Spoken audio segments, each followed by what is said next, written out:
5 pa lang ng umaga, gising na si Marco. Sa katahimikan ng kalsada, binubuksan niya ang maliit nilang coffee shop sa kanto. Siya ang unang gumigising sa buong barangay, hindi dahil kailangan, kundi dahil gusto, habang pinaiinit ang espresso machine, naamoy na niya ang amoy ng bagong giling na kape.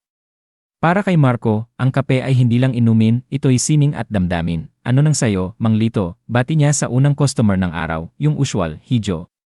Yung parang yakap ng asawa kung wala na, sagot ng matanda, sabay ngiti, ninisyan din siya ni Marco. Alam niya na hindi lang siya tagagawa ng kape. Siya'y tagapakinig, tagapagbigay ginhawa, at minsan, tagapagpagaan ng lungkot ng iba. Minsan pagod siya, minsan wala sa mood.